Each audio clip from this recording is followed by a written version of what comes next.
இந்த பிரபஞ்சம் ஆரம்பிக்கும் போதே யாரும் இல்லைன்னு சொல்ல முடியாது. அதே நேரத்தில் யாராவது இருந்தாங்களான்னு சொல்ல முடியாது. அது ஒரு விசித்திரமான நிலை. எண்ணமும் இல்லை, ஒளியும் இல்லை, ஒளியும் இல்லை. ஆனால் எல்லாமே இருந்தது. அந்த நிலையைத்தான் முனிவர்கள் வெளிப்படாத நிலைன்னு சொல்கிறாங்க. இந்த அமைதியான நிலையைத்தான் முதலாக ஒரு அசைவு ஏற்பட்டது. அந்த அசைவு ஒரு சத்தம் அல்ல, ஒரு ஒளியும் அல்ல, ஒரு எண்ணம். உருவாக்கலாம் என்ற ஒரு எண்ணம். அந்த எண்ணத்தின் வடிவமே பிரம்மா. பிரம்மா ஒரு மனிதர்கள் இல்லை, ஒரு தனிப்பட்ட கடவுள் இல்லை, அவர் படைப்பு என்ற செயலே. அதனால்தான் பிரம்மாவை பார்த்து பயப்படுற கதை இல்லை, பிரம்மாவை பார்த்து அழுத கதைகள் இல்லை. அவர் பேசுவது இல்லை, அவர் போர் செய்வதும் இல்லை. அவர் அமைதியை உருவாக்குகிறார். பிரம்மா தோன்றிய போது உடனே உலகத்தை உருவாக்கலாம். முதலில் அவர் தன்னை பார்த்தால், நான் யார், நான் ஏன் இருக்கிறேன், எனக்கு பின்னால் என்ன இருக்கு, இந்த கேள்விகள் தான் முதலாவது ஞானம். அதனால்தான் பிரம்மா நீண்ட காலம் தியானத்தில் இருந்தார். அந்த தியானத்தில் தான் அவருக்கு ஒரு உண்மை புரிந்தது.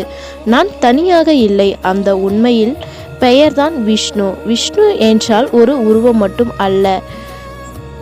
விஷ்ணு என்றால் நிலைத்தன்மை, பாதுகாப்பு, சமநிலை. பிரம்மா உருவாக்கினால் அது நிலைக்கணும். நிலைக்கிற சக்திதான் விஷ்ணு. அதனால்தான் புராணங்கள் சொல்கின்றது, பாலக்கடலில் ஆதிதேசம் மேல் விஷ்ணு துயில்கிறார். அந்த விஷ்ணுவின் நாபியில் இருந்து ஒரு தாமரை மலர்கிறது. அந்த தாமரையில் பிரம்மா தோன்றுகிறார். இது ஒரு கதை இல்லை, இது ஒரு உவமை. எண்ணம் விஷ்ணு, சுத்தமான எண்ணம் தாமரை. அந்த எண்ணத்தின் செயல் பிரம்மா. பிரம்மா முதலில் படைத்தது மனிதன் இல்லை, தேவனும் இல்லை. முதலில் உருவானது காலம். நேரம் இல்லாமல் எதுவும் நடக்காது. நாள், இரவு, மாதம், வருடம், யுகம். அதை உருவாக்கியது பிரம்மா. அந்த காலத்துக்குள் உயிர்கள் சரியாக வாழ வழி கொடுத்தது விஷ்ணு. பிரம்மா உடனே உருவாக்கினார். விஷ்ணு உயிருக்கு அர்த்தம் கொடுத்தார். அதனால்தான் பிரம்மாவுக்கு வேதங்கள், விஷ்ணுவுக்கு தர்மம். ஒரு கட்டத்தில் பிரம்மாவுக்கு ஒரு எண்ணம் வந்தது, நான் தான் எல்லாத்தையும் படைக்கிறேன், நான் தான் முதன்மை. அந்த அகந்தை ஒரு நொடிக்குள் வந்தது. பிரபஞ்சம் சீர்குலைந்தது, உயிர்கள் குழப்பமடைந்தன. அப்போதுதான் விஷ்ணு தலையிட்டார். அவர் கோபப்படவில்லை, அவர் சண்டையும் போடவில்லை. அவர் அமைதியாக பிரம்மாவுக்கு புரிய வைத்தார், உருவாக்குவது பெரிய விஷயம் இல்லை, அதை காப்பாற்றுவதுதான் கடினம். அந்த நாளில் இருந்து பிரம்மா அமைதியானார். அதனால்தான் பிரம்மா கோயில் குறைவு, விஷ்ணு கோயில் அதிகம்.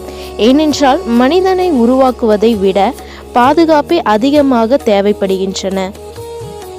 விஷ்ணு மனிதர்களோடு நடந்தார், அவர்களுக்காக அவதாரம் எடுத்தார். மீன், ஆமை, பன்றி, நரசிம்மன், ராமன், கிருஷ்ணன்.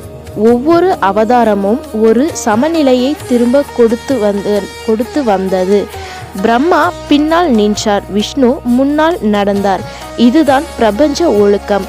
உங்களுக்குள் ஒரு யோசனை வரும், அது பிரம்மா. அந்த யோசனையை விட்டு விடாம வாழ்க்கையை நடத்துறீங்க, அதுதான் விஷ்ணு. இந்த இரண்டுமே இல்லைன்னா உலகம் இல்லை, வாழ்க்கையும் இல்லை.